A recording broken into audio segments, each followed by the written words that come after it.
വീണ്ടും അമീബിക് മസ്തിഷ്ക ജ്വരം സ്ഥിരീകരിച്ചിരിക്കുന്നു. കണ്ണൂർ തളിപ്പറമ്പിലെ 3.5 വയസ്സുകാരനാണ് രോഗം സ്ഥിരീകരിച്ചത്. കുട്ടി കോഴിക്കോട് സ്വകാര്യ ആശുപത്രിയിൽ ചികിത്സയിലാണ്. വിവരങ്ങളുമായി ലിനറ്റ് വർഗീസ് ചേരുന്നു. ലിനറ്റ്, ഈ അമീബിക് മസ്തിഷ്ക ജ്വരം അതിന്റെ ആശങ്ക ഒഴിയുന്നില്ല. ഒരു 3.5 വയസ്സുകാരന് കൂടി ഈ രോഗം പിടിപെട്ടിരിക്കുന്നു. വിവരങ്ങൾ. സേതുലക്ഷ്മി, കുട്ടി ഒരാഴ്ചയായിട്ട് കോഴിക്കോട് സ്വകാര്യ ആശുപത്രിയിൽ ചികിത്സയിലായിരുന്നു. കണ്ണൂർ സ്വദേശിയാണ് കുട്ടി. 3.5 വയസ്സാണ് കുട്ടിക്കുള്ളത്.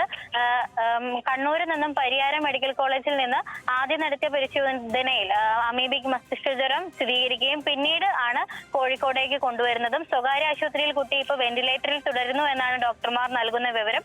കുട്ടി മരുന്നുകളോട് പ്രതികരിക്കുന്നു എന്നത് പ്രതീക്ഷ നൽകുന്ന കാര്യമാണെന്ന് ഡോക്ടർമാർ വിശദീകരിക്കുന്നു. കഴിഞ്ഞ 4 ദിവസങ്ങൾക്ക് മുമ്പാണ് ഇത്തരത്തിലുള്ള PCR ടെസ്റ്റിന് വേണ്ടിയിട്ട് കുട്ടിയുടെ സ്രവം അയച്ചത്. അതിനുശേഷമുള്ള പരിശോധന ഫലമാണ് ഇന്ന് കിട്ടിയിരിക്കുന്നത്. അതിനകത്ത് കുട്ടിക്ക് അമീബിക് മസ്തിഷ്ക ജ്വരം സ്ഥിരീകരിച്ചുകൊണ്ടുള്ള പരിശോധന ഫലമാണ് ഇപ്പോൾ നിലവിൽ കിട്ടിയിരിക്കുന്നത്.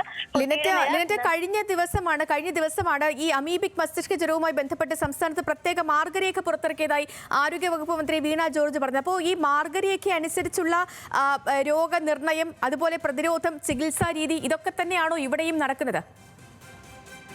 സേതുലക്ഷ്മി, തീർച്ചയായും അത് പ്രകാരമുള്ള ചികിത്സകളും മറ്റ് നിർദ്ദേശങ്ങൾ പ്രകാരമുള്ള കാര്യങ്ങളും ഒക്കെ തന്നെയാണ് എല്ലാ സ്വകാര്യ സർക്കാർ ആശുപത്രികളിലൊക്കെ തന്നെ നടക്കുന്നത്. അതുകൊണ്ട് തന്നെയാണ് കുട്ടികൾക്ക് ഇതുപോലുള്ള രോഗലക്ഷണങ്ങളുമായിട്ടൊക്കെ വരുമ്പോൾ തന്നെ ഡോക്ടർമാർക്ക്, പ്രത്യേകിച്ച് അമീബിക് മസ്തിഷ്ക ജ്വരം സംസ്ഥാനത്ത് കൂടുതലായിട്ട് വരുന്നൊരു സാഹചര്യത്തിൽ ഇതിനുള്ള പ്രാഥമിക പരിശോധനകൾ നടത്തുന്നത്. അങ്ങനെ പ്രാഥമിക പരിശോധനയിലാണ് ആദ്യം ഈ 3.5 വയസ്സുകാരന് കണ്ണൂരിൽ നിന്ന് അമീബിക് മസ്തിഷ്ക ജ്വരം സ്ഥിരീകരിക്കുന്നത്. അതിനുശേഷമാണ് കോഴിക്കോട്ടെ സ്വകാര്യ ആശുപത്രിയിലേക്ക് മാറ്റിയത്. ഇത്തരത്തിലുള്ള മാർഗനിർദ്ദേശം വന്നതുകൊണ്ട് തന്നെയാണ് കൂടുതലായിട്ട് ഡോക്ടർമാർ ഇതിനെക്കുറിച്ച് പഠിക്കുകയും മറ്റു വിവരങ്ങളൊക്കെ ശേഖരിച്ചു നൽകിയിരുന്നുവെന്നും ആരോഗ്യവകുപ്പ് അറിയിച്ചിരുന്നു. സേതുലക്ഷ്മി. ശരി ലിനറ്റ.